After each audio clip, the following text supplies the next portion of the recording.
मुश्किलों के बीच एक चिंगारी, पहली चिंगारी। रामचंद्र अग्रवाल। ये नाम हिम्मत और मजबूती की मिसाल है। उनकी कहानी बहुत दमदार है। जिंदगी में उनकी शुरुआत आसान नहीं थी, लेकिन उनके अंदर एक आग जल रही थी, बहुत तेज। ये आग थी उनका हौसला, कुछ बड़ा करने की चाहत। वो कुछ ऐसा बनाना चाहते थे जिसका कोई मतलब हो। उनकी कहानी किसी अमीरी से नहीं, बल्कि बहुत बड़ी मुश्किलों से शुरू होती है। रामचंद्र को जवानी में पोलियो हो गया था। इसकी वजह से उन्हें जिस्मानी तौर पर दिक्कतें आईं। बहुत लोग तो अपनी किस्मत के आगे हार मान लेते, लेकिन रामचंद्र नहीं। उन्होंने इसे एक फुल स्टॉप की तरह नहीं देखा, बल्कि उन्होंने इसे एक अलग स्टार्टिंग लाइन समझा। पोलियो के साथ इस शुरुआती लड़ाई ने उनके कैरेक्टर को और मजबूत बनाया। इससे वो और भी ज्यादा टफ बन गए। उन्होंने बचपन से ही अपनी चाहतों के लिए लड़ना सीख लिया था। बड़े होते हुए रामचंद्र ने गरीबी की कड़वी सच्चाई को भी जाना। उनके परिवार को पैसों की तंगी का सामना करना पड़ा। रिसोर्सेज बहुत कम थे, लेकिन रामचंद्र ने सपने देखने की हिम्मत की। यही पक्का इरादा उनके आने वाले कामों की नींव बना। कॉपी से कपड़ों तक, बिजनेस में पहले कदम। ग्रेजुएशन पूरा करने के बाद रामचंद्र अग्रवाल के सामने एक आम सवाल था, आगे क्या? उन्हें रोजी रोटी कमानी थी। उन्हें अपना और अपने परिवार का पेट पालना था। अपने पैरों पर खड़े होने की ख्वाहिश बहुत मजबूत थी। वो दूसरों पर डिपेंड नहीं होना चाहते थे। वो अपना रास्ता खुद बनाना चाहते थे। उन्हें एक आइडिया आया। उन्होंने एक फोटोकॉपी शॉप खोलने का फैसला किया। यह एक छोटी सी शुरुआत थी, लेकिन रामचंद्र के लिए हर शुरुआत मायने रखती थी। कोई भी बिजनेस शुरू करने के लिए कैपिटल चाहिए होता है। रामचंद्र के पास ज्यादा नहीं था, तो उन्होंने एक लोन लिया। यह लोन उनका सीड मनी था। यह एक रिस्क था, लेकिन वो इसे उठाने को तैयार थे। यह छोटी सी दुकान उनका बिजनेस का पहला स्कूल बन गई। उन्होंने कस्टमर सर्विस के बारे माइंड सीखा। उन्होंने प्रॉफिट एंड लॉस के बेसिक्स को समझा। कुछ समय बाद रामचंद्र को एक नए वेंचर के लिए तैयार महसूस हुआ। उन्होंने गारमेंट बिजनेस में जाने का फैसला किया। उन्होंने कोलकाता के चहल पहल वाले लाल बाजार में एक गारमेंट शॉप खोली। सोच ने लिया, आकार विशाल, मेगा मार्ट का जन्म। साल 2001 एक बहुत बड़ा टर्निंग पॉइंट साबित हुआ। रामचंद्र अग्रवाल को अपने अंदर एक नई चाहत महसूस हुई। कोलकाता में उनकी गारमेंट शॉप ने उन्हें बहुत कुछ सिखाया था, लेकिन वो इससे भी ज्यादा कुछ चाहते थे।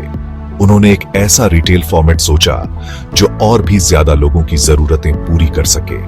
वो एक ही छत के नीचे तरह तरह का सामान देना चाहते थे। इसे पूरा करने के लिए उन्होंने एक हिम्मत भरा फैसला लिया। उन्होंने अपनी जमी जमाई गारमेंट शॉप बंद कर दी। इस नई सोच के साथ रामचंद्र दिल्ली आ गए। राजधानी शहर ने उनके सपनों को एक बड़ा प्लेटफॉर्म दिया। उन्हें यकीन था कि उनका लार्ज फॉर्मेट रिटेल स्टोर का आइडिया वहां खूब चलेगा। मकसद साफ था, एक ऐसी शॉपिंग डेस्टिनेशन बनाना जो value for money they. Delhi mine. Ramchandra ने विशाल रिटेल की नींव रखी। यह कॉन्सेप्ट उस समय भारत के लिए काफी नया था। हाइपर मार्केट का मतलब था एक बड़ी दुकान जिसमें ढेरों प्रोडक्ट्स मिलते हों।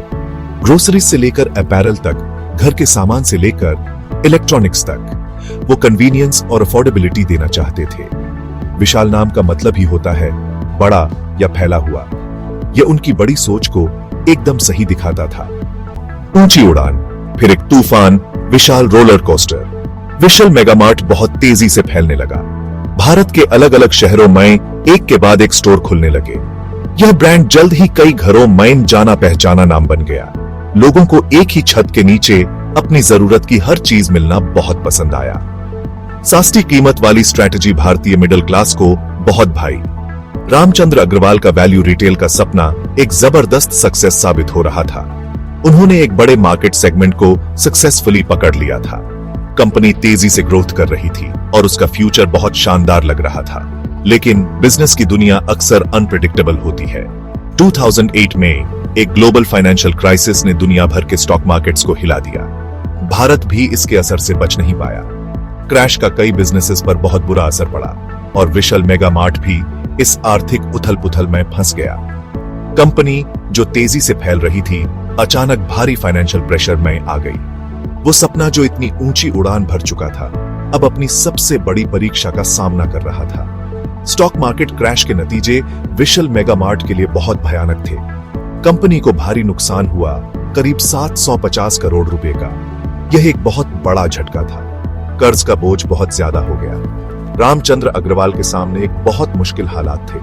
हालात को संभालने और कर्ज चुकाने के लिए उन्हें विशाल ब्रांड बेचना पड़ा।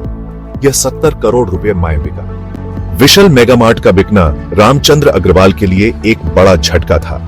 एक ब्रांड जिसे उन्होंने शुरू से पाला पोसा था, उसे खो देना निराशाजनक था। लेकिन रामचंद्र हार मानने वालों में से नहीं थे। उनकी हिम्मत टूटी नहीं। वो गिरे जरूर थे, लेकिन हारे नहीं थे। एक सच्चे एंटरप्रेन्योर की पहचान फेलियर पर रिएक्ट करने माइन होती है। इसी से V2 रिटेल लिमिटेड की नींव पड़ी। V2 एक नई शुरुआत का प्रतीक था। V2 रिटेल लिमिटेड ने रामचंद्र अग्रवाल की समझदार लीडरशिप में अपना सफर जोश के साथ शुरू किया। फोकस एक मजबूत बिजनेस मॉडल बनाने पर था। V2 रिटेल अपने टारगेट मार्केट्स में पकड़ बनाने लगा। कस्टमर्स को ट्रेंडी फैशन और सस्ती कीमतों का कॉम्बिनेशन बहुत पसंद आया। मेहनत और स्ट्रेटेजिक प्लानिंग का फल जल्द ही शानदार तरीके से मिलने लगा। V2 रिटेल भारत के सबसे तेजी से बढ़ने वाले रिटेल ब्रांड्स में से एक बनकर उभरा। रामचंद्र अग्रवाल के सफर में उनका परिवार हमेशा उनके साथ मजबूती से खड़ा रहा। एंटरप्रेन्योरशिप की दुनिया में परिवार का मजबूत साथ बहुत फर्क डाल सकता है। उनका परिवार सिर्फ इमोशनल स्ट्रेंथ का सोर्स ही नहीं था, बल्कि बिजनेसमैन एक्टिव पार्टनर्स भी था। उनकी भागीदारी एक कॉमन विजन और लंबे समय तक चलने वाले एंटरप्राइज के कमिटमेंट को दिखाती है। यह पारिवारिक बंधन उनकी स्थायी सफलता के स्तंभों में से एक रहा है। उनकी पत्नी उमा अग्रवाल इस मजबूत पारिवारिक भागीदारी का एक जीता जागता सबूत है। वो सिर्फ जीवन साथी ही नहीं, बल्कि बिजनेस में एक अहम हस्ती भी है। Uma Agarwal V2 retail limited में फुल टाइम डायरेक्टर हैं। लीडरशिप रोल में उनकी मौजूदगी कंपनी की स्ट्रैटेजी और ऑपरेशंस में उनके अहम योगदान को दिखाती है। उनका डेडिकेशन और सपोर्ट रामचंद्र के लिए खासकर मुश्किल समय में बेशकीमती रहा होगा। साथ मिलकर वे एक मजबूत टीम बनाते हैं जो V2 रिटेल को और ऊंचाइयों पर ले जा रही है। अगली पीढ़ी भी इस विरासत को आगे बढ़ाने में एक्टिव रूप से शामिल है। रामचंद्र अग्रवाल के बेटे आकाश अग्रवाल अपने पिता के नक्शे कदम पर चल रहे हैं। वह भी V2 रिटेल लिमिटेड में फुल टाइम डायरेक्टर है। इससे बिजनेस में कंटिन्यूटी बनी रहती है और नए पर्सपेक्टिव्स आते हैं। उनकी बेटी श्रेया अग्रवाल इस समय USC Marshall school of business जैसे प्रतिष्ठित संस्थान में अपनी पढ़ाई कर रही है। उनकी पढ़ाई लिखाई से लगता है कि वो भी भविष्य में फैमिली एंटरप्राइज में भूमिका निभा सकती है। परिवार की कलेक्टिव भागीदारी उस बिजनेस के प्रति उनकी गहरी कमिटमेंट को दिखाती है, जिसे उन्होंने मिलकर इतनी मेहनत से बनाया है। रामचंद्र अग्रवाल की कहानी सिर्फ एक बिजनेस सक्सेस से कहीं ज्यादा है। यह हिम्मत, पक्के इरादे और भारी मुश्किलों के बावजूद बड़े सपने देखने की हिम्मत की एक जबरदस्त सीख है। उनकी विरासत उनकी कंपनीज की बैलेंस शीट से कहीं आगे तक जाती है।